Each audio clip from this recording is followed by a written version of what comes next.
पुष्पदंत गुरुवर से मिला है संयम का उपहार। पुष्पदंत गुरुवर से मिला है संयम का उपहार। ऐसे प्रमुख गुरु चरणों में वंदन बारंबार। आया है महामहोत्सव रजत दीक्षा का उत्सव। आया है महामहोत्सव रजत दीक्षा का उत्सव।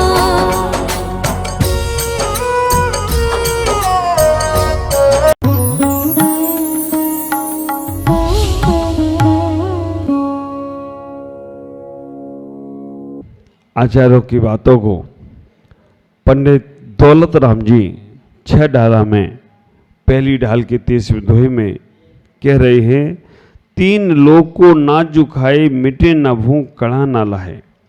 ये दुख बहु सागर लो सही कर्म जोगते नर गति लहे। कहने का प्रयास कर रहे हैं कि 3 लोक, अधोलोक, मध्यलोक और ऊर्ध्वलोक में जितना अनाज होता है, वैसे अनाज कहाँ होता है? केवल मध्यलोक में होता है। ऊर्ध्वलोक में अनाज की खेती हो रही क्या? अधोलोक में हो रही क्या? नहीं हो रही खेती। लेकिन बोल रहे 3 लोक में नाज जुखाए। 3 लोक के नाज, 3 लोकों में जो अनाज है, अगर वो भी इतना अनाज भी खा लिया जाए, 3 लोगों को ठसाठस भर दिया जाए, और जो अनाज भाव उत्पन्न हो रहा है, उत्पन्न तो मध्यलोक में ही होगा। स्वर्गों में कैसे भोजन होता है? अगर यह अनाज खाने से भोजन हो रहा है, ये आहार जो है वो कितने प्रकार का है मालूम है आप लोगों को? आहार कितने प्रकार का है? 4 प्रकार का। कौन कौन सा? खाद, स्वाद, लेह और पेय। इसके अलावा और कोई भी आहार है क्या? हाँ, मानसिक आहार। और कौन सा आहार है? कबला आहार। और कौन सा आहार है? देखो, बात करने से खुलता है ना कि कौन कौन सा आहार है। अभी तो हमने वही रोटी सब्जी, दाल पूड़ी और दूध मलाई रबड़ी खाई और हो गया आहार। नहीं, इसके अलावा भी आहार है। तो पहले हमें यह समझना है कि आहार 7 प्रकार का है। कितने प्रकार का है? आहार 7 प्रकार का है। 7 प्रकार के आहार को अगर अपने समझ लिया तो हमको सारा का सारा जिनागम समझ में आ जाएगा कि बिना आहार के जीव नहीं जी सकता।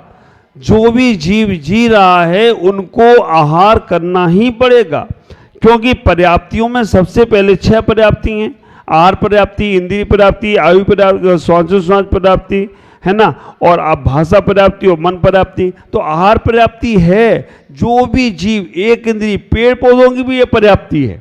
पेड़ पौधों की 4, हवा, जो हवा चल रही है ना उसकी भी 4 पर्याप्ति हैं। जो पानी है ना उसमें भी आहार, इंद्रिय, आयु, श्वासोच्छ्वास, ये चारों पर्याप्ति हैं। तो आप विचार करके रखना, तो आहार के बिना ये जीव जीता नहीं। हमें ये 7 प्रकार के आहार समझना है। सबसे पहले समझिए हम कबला आहार। कबला आहार जो होता है, कबला आहार किसे बोलते हैं? जो मनुष्य और तिर्यंच भोजन करते हैं। तिर्यंचों का भी कबला आहार है। तिर्यंच पेड़ पौधे के पत्ते खा रहे हैं, है ना, हम मनुष्य लोग जो भी खा रहे हैं, पानी पी रहे हैं, तो मनुष्य और तिर्यंचों के जो आहार होता है उसे बोलते हैं कबला आहार। 7 प्रकार के आहार समझना। कबला आहार, मानसिक आहार, ओजा आहार, लेपा आहार, नौकर्मा आहार, कर्मा आहार। 6 प्रकार का आहार है ना। सबसे पहले 6 प्रकार के आहार समझो। कबला आहार, मानसिक आहार, ओजा आहार, लेपा आहार, कर्मा आहार और नौकर्मा आहार। ये 6 प्रकार के आहार को हम समझने का प्रयास करें। कबला आहार जो मनुष्य और तिर्यंच करते हैं। ओजा आहार जो अंडे के अंदर जीव रहते हैं ना, उस पे जो पक्षी बैठता है या कोई जानवर बैठता है उसे ओज देता है, उसे बोलते हैं ओजा आहार। तीसरे नंबर पे मानसिक आहार, जो देवी देवता होते हैं उनका आहार जो होता है उसे मानसिक आहार बोलते हैं। मानसिक आहार के बाद में लेपा आहार, पेड़ पौधों का, एक इंद्रिय का जो आहार हो रहा है उसे बोलते हैं लेपा आहार। लेपा आहार के बाद कर्म आहार, नारकियों का जो आहार है उसे बोलते कर्मा आहार। और नौकर्मा आहार, अरहंतों का जो आहार है उसे बोलते 9 कर्मा आहार। अरहंत भगवान भी बिना आहार के नहीं जी रहे। अब इसको श्वेतांबर संप्रदाय में थोड़ा अलग ले लिया, उनके केवली भी आहार करते हैं। अब केवली आहार करते हैं तो भगवान को केवल ज्ञान के बाद में एक तुम्हारा रोटी सब्जी वाला आहार नहीं है, उनका है 9 कर्मा आहार। अब इसको थोड़ा सा समझें। कबला आहार की व्यवस्था ये व्यवस्था है कि जो मनुष्य और त्रियंच जितने भी हैं, त्रियंच एक इंद्री का भी है, एक इंद्री वाले को तो लेपाहार होगा, 2 इंद्री के बाद में आप विचार करके रखना, जिनके पास रसना इंद्री है ना, उन सबका कबला आहार है। रसना इंद्री के 2 ही काम है। कौन कौन से 2 काम है? हाँ, एक चखना और दूसरा बकना, यही काम है, चखना और बकना। लेकिन हमारे रामदेव बाबा जी जब सम्य शिखर जी आए ना, प्रसन्न सागर जी का वो महोत्सव था, तो उन्होंने एक और बताया था, रसना इंद्रिय के हमारे 2 ही काम है, रसना और वासना। ये 2 इंद्रिय हमारे शरीर में 2 इंद्रिय खतरनाक है। अगर ये दोनों इंद्रियों पे हमने कंट्रोल कर लिया, रसना इंद्रिय पे कंट्रोल करो और वासना इंद्रिय पे कंट्रोल करो। रसना इंद्रिय कंट्रोल हो गई तो जगत में तुम्हें कोई हरा नहीं सकता, क्योंकि भूख के कारण से हम इधर उधर दौड़ते रहते। अब वासना इंद्रिय कंट्रोल में आ गई तो हमें मोक्ष जाने से कोई रोक नहीं सकता। धर्म अर्थ काम मोक्ष, धर्म को साध लिया तो अर्थ साध ही लिया, और काम को साध लिया तो मोक्ष को साध लिया। तो आप विचार करके रखना, एक इंद्रिय का लेपाहार होता है, तो कबलाहार में जो मनुष्य 2 इंद्रिय के बाद सबका कबलाहार है, एक इंद्रिय का लेपाहार है। कबलाहार का मतलब है पानी पीना, भोजन करना, ये जो भी हम भोजन हम कर रहे हैं, पेड़ पौधे जो अपना हवा पानी, जो भी अपने और जानवर तिरंज भोजन कर रहे हैं, वो सब कबलाहार। लेपाहार का मतलब है पेड़ पौधों को हमने पानी दिया तो वो सब लेपाहार है। हवा पानी में, जो हवा में, अग्नि में, पृथ्वी में चले, सब लेपाहार है। ओजाहार जो भी जीव अंडे वाले हैं उनके ऊपर, अब देखो, जो कबलाहार वाला है, आपके घर में कोई जीव होता है, माँ भोजन करती है तो उसका भी उधर पूर्ण होता है। लेकिन अंडे के अंदर जीव है, वो तो अंडे बाहर आ गए, और उसको कैसे आहार मिलेगा? तो ओजाहार, उसके ऊपर वो जीव बैठता है, पक्षी बैठता है। एक चीज और बता रहा हूं, कौवा और कोयल, आप ख्याल करके रखना, कोयल अपने बच्चों को जन्म देने, अंडा देने के बाद कोयल अपने पास नहीं पालती, अंडे कौवे के घोंसले में छोड़ जाती। कौवा उसको सींचता है, कोयल तो फ्री हो जाती है, वो कौवा उस पर बैठता है। कौवा सोचता रहता है कि हाँ ये मेरा ही है, लेकिन होता उसमें कोयल है। और एक बात बता रहा हूं,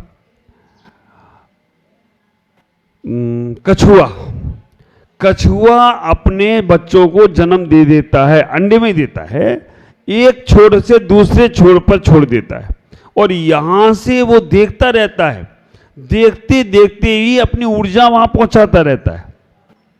कछुए को बैठकर ऊर्जा नहीं देना है, इसीलिए कहते हैं कोई गुरु होते हैं ना, वो कच्छप गुरु होते हैं। कच्छप गुरु का मतलब होता है, कच्छप गुरु ने बच्चों को जन्म दिया, शिष्यों को बनाया और दूर भेज दिया, पास में नहीं है, वो यहां से उनको ऊर्जा दे रहे हैं, शिष्य बन गए हैं। अगर तुम्हें कोई कच्छप गुरु मिल गया तो समझ के रखना, तुम कहीं भी रहो वो तुम्हें ऊर्जा देता रहेगा। तो कछुआ आदि जो भी हैं, तो जो अंडे के ऊपर दिया जाता है ओजाहार है, लेपाहार है। ओजाहार हो गया, लेपाहार हो गया, कबलाहार हो गया। अब आया कर्माहार। नारकी जीवों का कर्मा ही आहार होगा, कर्म ही कर्म भोगना है उनको, कर्म ही कर्म भोगना है उनका। खाने पीने का जो बोल रहे हैं ना, 3 लोग का नाजुक खाए, अभी बताएंगे उसको भी। तो कर्मा आहार नारकी जीवों का है, उन्हें कर्म ही कर्म भोगना है, एक क्षण को भी उन्हें शांति नहीं है। हाँ, तीर्थंकर प्रकृति का बंध जिसने किया है, वो 6 महीने पहले से उसके आसपास अलग वातावरण बन जाता है। 6 महीने के पहले तक वो भी मार काट में लगा हुआ है। जो जगत को तीर्थंकर बनकर उपदेश देने वाला है, वो भी मार काट में लगा है। लेकिन 6 महीने के बाद उसके पास एक ओझा बन जाता है। स्वर्गों के देवताओं की माला मुरझाती है और सम्मित दृष्टि देवताओं का नारकियों में जो तीर्थंकर प्रकृति का बंद किए हैं वो 6 महीने के पहले उनको वहाँ पर एक आभा मंडल बन जाता है, जिससे उनको तकलीफों का एहसास नहीं होता है। उसके बाद में 9 कर्माहार, कर्माहार हो गया, मानसिक आहार। देवता लोग आहार क्यों नहीं दे सकते हैं? देवताओं के लिए, देवता भी कभी कभी देखो, ऐसे कौन थे जिन्होंने देवताओं से आहार लिया था? ऐसे कौन से मुनिराज थे? चंद्रगुप्त मौर्य। उन्होंने देवताओं ने चौका लगाकर उन्हें आहार दिया था। जिन्नाथपुरा, गोमटेश्वर में आप जाएंगे तो वहां पर एक जिन्नाथपुरा है, वहां पर भद्रबाहु स्वामी 12,000 शिष्यों के साथ जब गए थे तो उन्होंने चौका लगवाया। उनकी गुरु भक्ति से, चंद्रगुप्त मौर्य राजा की गुरु भक्ति से देवताओं ने आहार लगा के दिया, लेकिन बाद में उन्हें प्रायश्चित करना पड़ा। तो मानसिक आहार है देवताओं का। कैसा आहार है? मन में विचार करते हैं और उनके कंठ में अमृत झलक जाता है। उनकी भी लिमिट है। अगर एक सागर की आयु है ना, तो एक पक्षवाद ही आहार होगा। 2 सागर की आयु है तो 2 पक्षवाद आहार होगा। 3 सागर की आयु है तो 3 सागर बाद। 7 सागर की आयु है तो 7 पक्षवाद आहार होगा।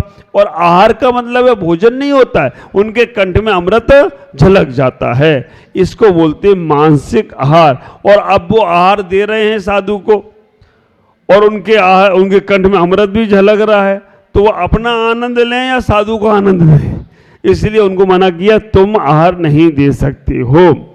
और आप लोगों को इससे ये शिक्षा लेना पड़ेगी, दिगंबर साधु को आहार देने जाओ तो कुछ खा पी के मत जाना, नहीं तो पहले पेट पूजा बाद में काम दूजा। ख्याल करके रखना, एक बार एहसास तो करो, तुमने तो शाम को भी खाया होगा, दिन भर भी खाया होगा, तुम्हारे साधु एक बार आहार ले रहे हैं और तुम खा के उन्हें दे रहे हो। चलो बहुत उनका किसी को डायबिटीज है या किसी को दूर जाना है या बहुत दूर से आया है और खा लिया पी लिया, तो वो चलो उसका प्रायश्चित लेना, लेकिन रोज की आदत बना लो, है ना? तो आप विचार करना, अगर आपने भोजन आदि कर लिया है या नाश्ता आदि कर लिया है तो कम से कम हम उस दिन साधु को आहार नहीं दें। हाँ, और अगर नहीं हो पा रहा है तो हम अनाज की बनी वस्तु तब तक त्याग रखें। ये हमेशा का नियम बना लो। देखो, उत्कृष्ट श्रावक जो होते हैं वो पहले आहार देते हैं और फिर आहार करते हैं, ये उत्कृष्ट श्रावक। तो आप विचार करना, जो लोग भी आहार अपने यहाँ साधु हैं, कब तक के हैं? कब मिलता है सब पुण्य? हमारा जीवन चलता ही रहेगा। तो हमें अगर मौका मिलता है तो पहले आहार देना फिर आहार करना, ये उत्तम श्रावक की श्रेणी में आते। मध्यम श्रावक हैं तो जो आहार दे नहीं पा रहे, कोई बात नहीं, अब कभी बीमार हैं या दूर हैं, है ना, कभी, लेकिन मध्यम श्रावक आहार देखते हैं और फिर आहार करते हैं। जगन श्रावक हैं, पास में नहीं हैं तो देख भी नहीं पा रहे हैं और दे भी नहीं पा रहे हैं, तो वो समय टालते हैं। आप विचार करके रखना, वो समय टालते हैं कि ये भगवान मेरे दिगंबर साधुओं ने आहार कर लिया हो, क्योंकि सितंबर का तो हम कह नहीं सकते, वो तो सुबह से ही शुरू हो जाता है उनका नाश्ता पानी।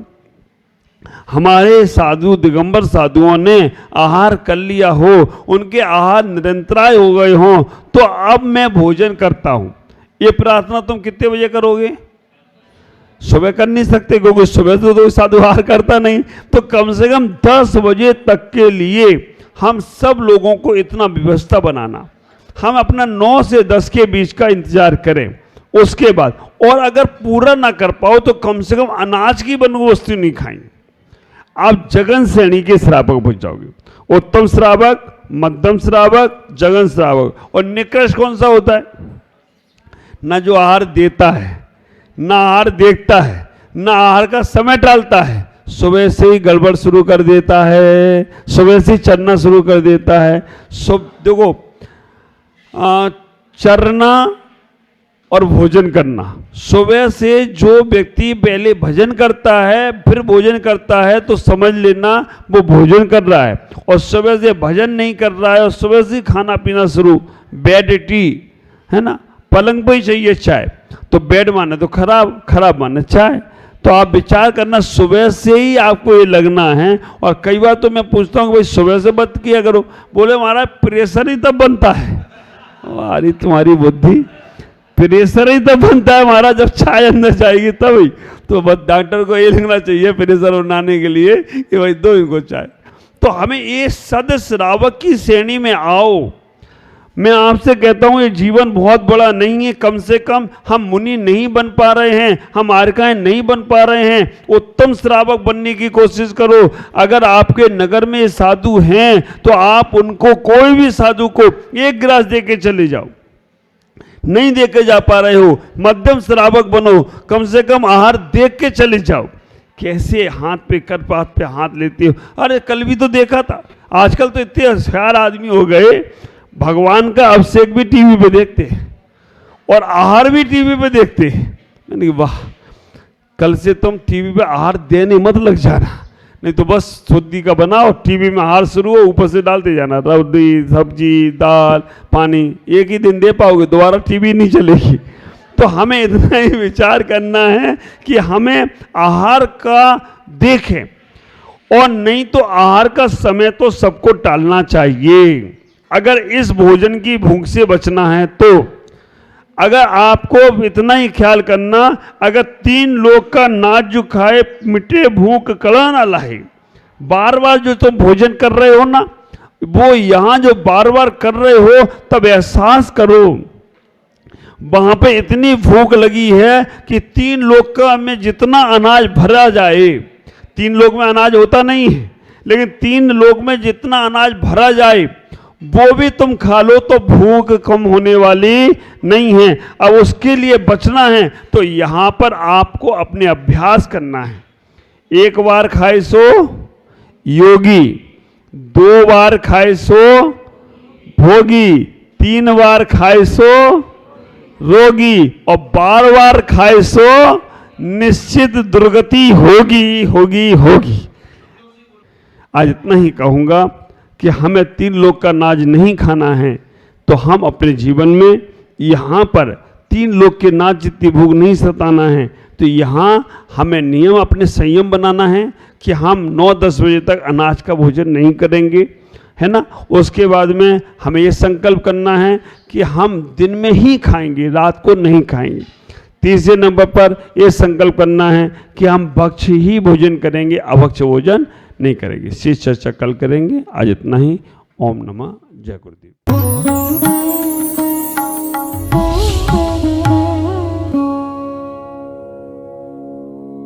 ज्ञान एवं संस्कार का अद्वितीय संगम, मुनि प्रमुख सागर जैन पब्लिक स्कूल उत्तर प्रदेश प्रांत के जिला इटावा की पुण्य भूमि कुनेरा में परम पूज्य पुष्पगिरी तीर्थ प्रणेता आचार्य श्री 108 पुष्पदंत सागर जी महाराज के मंगल आशीर्वाद एवं परम पूज्य भारत गौरव आचार्य श्री 108 प्रमुख सागर जी महाराज की पावन प्रेरणा से स्थापित मुनि प्रमुख सागर जैन पब्लिक स्कूल, जहां भावी पीढ़ी को न केवल लौकिक शिक्षा प्रदान की जा रही है, बल्कि भारतीय संस्कृति और उत्तम संस्कार भी प्रदान किए जा रहे हैं। यही शिक्षा समाज में जागरूकता, नैतिकता और समता का भाव जागृत कर रही है, तो वहीं ये संस्थान भविष्य का मार्गदर्शक बनकर एक सशक्त समाज के निर्माण में सहायक सिद्ध हो रहा है। इसके अलावा कक्षा 8वीं तक की शिक्षा प्रदान करने वाले इस स्कूल में पूज्य गुरुवर की अनुमति से अब कक्षा 12वीं तक के विद्यार्थी भी लाभान्वित हो सकेंगे।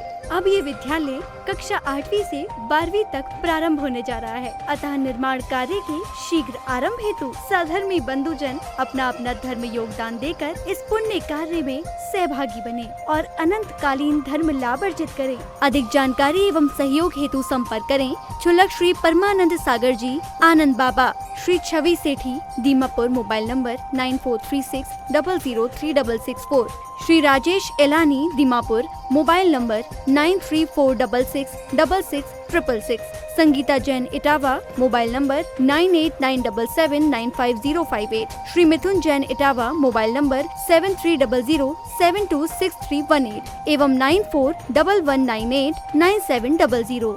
बैंक डिटेल्स, बैंक का नाम बंधन बैंक, खाता संख्या 1022000048325568, IFSC कोड BDBL 002101, खाता नाम श्री दिगंबर जैन आचार्य प्रमुख सागर सेवा ट्रस्ट।